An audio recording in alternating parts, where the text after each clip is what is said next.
మేము ప్రభుత్వం కూడా ఇంతకుముందు ప్రభుత్వం అన్నది చెరుకు విస్తీర్ణం చాలా తగ్గిపోయింది, సగానికన్నా తక్కువ పడిపోయింది కాబట్టి మళ్ళీ దాన్ని పెంచాలని ప్రభుత్వం కూడా కోరుతున్నది. కాబట్టి అట్టి పరిస్థితుల్లో మేమేమంటున్నామంటే ఈ రుణాలన్నీ రాష్ట్ర సలహాదారా అని ఉన్న ఇంట్రెస్ట్ దాని కారణంగా మా ఫ్యాక్టరీ నష్టపోయింది. అది దానికి కారణం ప్రభుత్వమే కానీ రైతులు కాదు.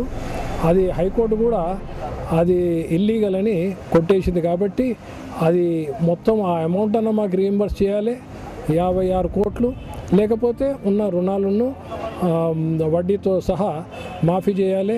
కోఆపరేటివ్ బ్యాంకు కూడా రుణాలు ఇంట్రెస్ట్ మాఫీ చేయాలని ప్రభుత్వం. ఇది కొంత వాస్తవమే, కానీ ఎందుకంటే మేము గత 2007-8లో 1170 రూపాయలు మా సహకార చక్కెర ఫ్యాక్టరీ ధర చెల్లించింది. వాళ్ళు సిండికేట్ 7 ఫ్యాక్టరీలు ఎంత బోధాలు సంగారెడ్లు ఇవంతా ఆందోళన చేసినప్పటికీ వాళ్ళు ఒకటే 1050 రూపాయలు మాత్రమే టన్ను ధర చెల్లించారు. కానీ దానివల్ల వాళ్ళకు కూడా నష్టం జరిగిపోతుంది. ఎందుకంటే రైతులు 80% చెరుకు వేయడం తీసేశారు. దాని కారణంగా గతంలో పోయిన సంవత్సరం 30 రూపాయలు చక్కెర అమ్మినప్పటికీ వాళ్ళకి చెరుకు లేని పరిస్థితి వచ్చింది. కాబట్టి ఇప్పుడు రైతాంగం కూడా ప్రైవేటీకరణ పరిష్కారం కాదు అనేది రైతులు గమనించారు.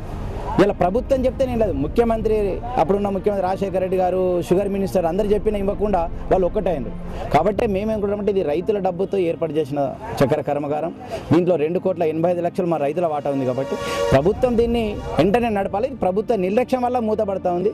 అంతేకాకుండా పాలక వర్గాలు ఎన్నికలు గత 30 సంవత్సరాలు 50 సంవత్సరాల చరిత్రలో 15 సంవత్సరాలే పాలక వర్గం ఉంటే 1980 నుంచి ఇప్పటి వరకు ఈ 30 ఏళ్లలో 5 సంవత్సరాలే పాలక వర్గం ఉంది. అంటే 25 సంవత్సరాలు కూడా కమిటీ లేక ఇక్కడ ఉన్న ఇన్ఛార్జి చైర్మన్లు పట్టించుకోక కలెక్టర్ గారికే దీనికి ఇస్తే కలెక్టర్ గారు ఒక 50 సంవత్సరాల అతను చైర్మన్.